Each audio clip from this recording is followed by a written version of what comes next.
ब्रेकनंतर आपलं स्वागत. उर्वरित बातम्या पाहूया. गेटवे ऑफ इंडिया इथून घारापुरीकडे निघालेल्या प्रवासी बोटीच्या अपघातातील मृतांची संख्या 14 झाली आहे. गुरुवारी अपघातग्रस्त नीलकमल बोटीच्या सांगाड्यात आणखी एक मृतदेह सापडल्याची माहिती अधिकाऱ्यांनी दिली आहे. मृतदेहाची ओळख पटवण्याचं काम सुरू आहे. बेस्ट उपक्रमाला मदत करण्यास पालिका प्रशासनानं नकार दर्शवल्यामुळे बेस्ट कामगार सेनेनं मुख्यमंत्री देवेंद्र फडणवीस यांना साकडं घातलंय.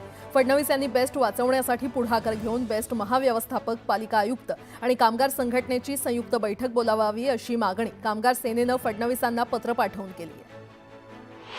रेशनच्या धान्याचा काळाबाजार रोखण्यासाठी पुरवठा विभागानं उपाययोजना सुरू केल्या. रेशन दुकानांवर धान्य आल्याचा आणि दुकानावरून धान्य घेतल्याचा मेसेज संबंधित लाभार्थ्याच्या मोबाईलवर येणार आहे आणि यासाठी आधार कार्ड आणि मोबाईल क्रमांकांची नोंदणी आवश्यक आहे.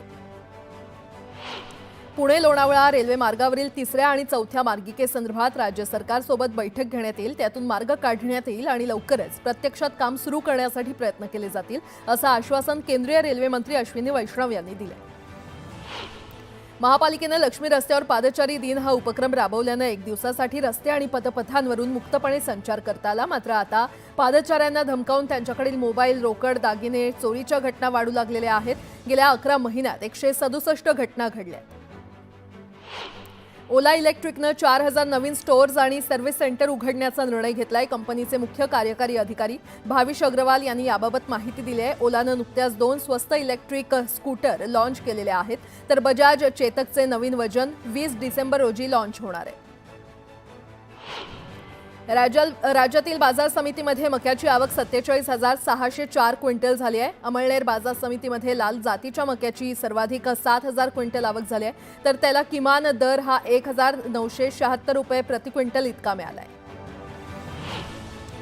राज्यातील बाजार समितीमध्ये तुरीची 6,914 क्विंटल आवक झाली आहे. तुरीला 7,525 प्रति क्विंटल रुपये दर मिळाला आहे. दुधणी बाजारात लाल जातीच्या तुरीची सर्वाधिक आवक 1,966 क्विंटल झाली आहे आणि त्याला सर्वसाधारण दर हा 7,748 रुपये प्रति क्विंटल मिळाला.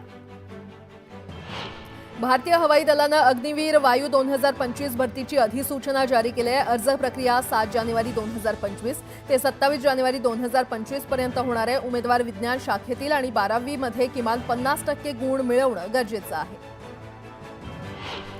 रेल्वे प्रवाशांचा प्रवास आरामदायी करण्यासाठी भारतानं तयार केलेली वंदे भारत ट्रेन प्रचंड गाजली आहे, तर देशात आणखी 10 वंदे भारत स्लीपर कोचची निर्मिती सुरू होणार आहे.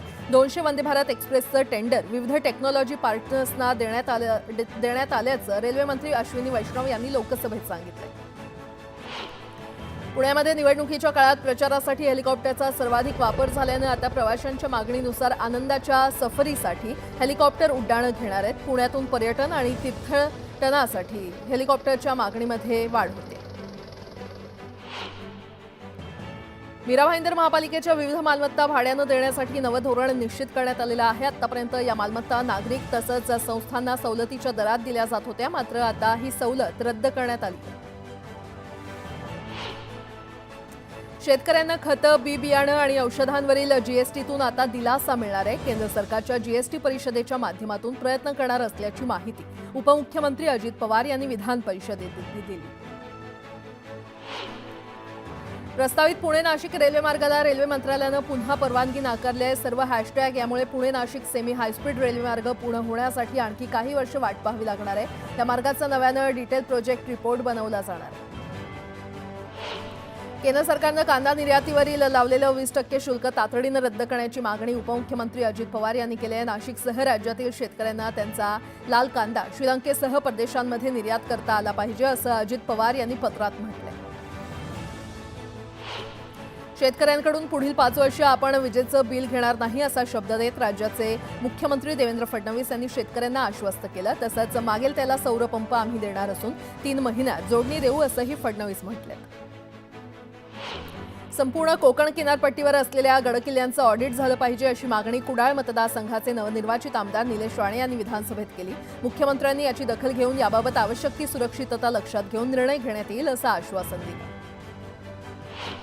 राज्य सरकारनं कृषी उत्पन्न बाजार समित्यांच्या सेसमध्ये किमान तिप्पट आणि कमाल दुप्पट अशी वाढ केली आहे. त्यामुळे किमान सेस 25 पैशांवरून 75 पैसे आणि कमाल सेस 50 पैशांवरून 1 रुपया करण्यात आलाय.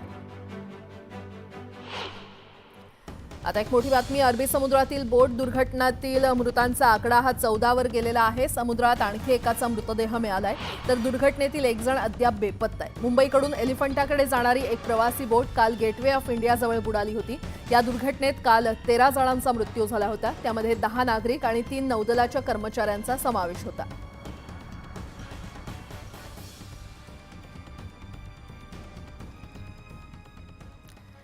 तर आपण सकाळपासूनच सगळ्या महत्त्वाच्या बातम्या वेगवान स्वरूपात पाहतोय. त्यापुढे देखील अशाच बातम्या वेगवान स्वरूपात आपण पाहणार आहोत. मात्र त्याच दरम्यान एक महत्त्वाची आठवण तुम्हा सर्व प्रेक्षकांना करून द्यायची आहे. या सर्व प्रकारच्या बातम्या, मग त्या सामाजिक असो, राजकीय असो, मनोरंजनाच्या बातम्या असो किंवा तुमच्या कामाच्या बातम्या, त्या तुम्ही तुमच्या मोबाईल फोनवर पाहू शकताय. त्यासाठी तुम्हाला काय करायचंय, तुम्हाला आमच्या सोशल मीडिया प्लॅटफॉर्मला भेट देणं गरजेचं आहे. आम्हाला फेसबुक, यूट्यूब, ट्विटर आणि इंस्टाग्रामवर फॉलो करा. तिथे वेळोवेळी प्रत्येक बातम्यांचे अपडेट हे तुमच्यापर्यंत पोहोचत राहतील.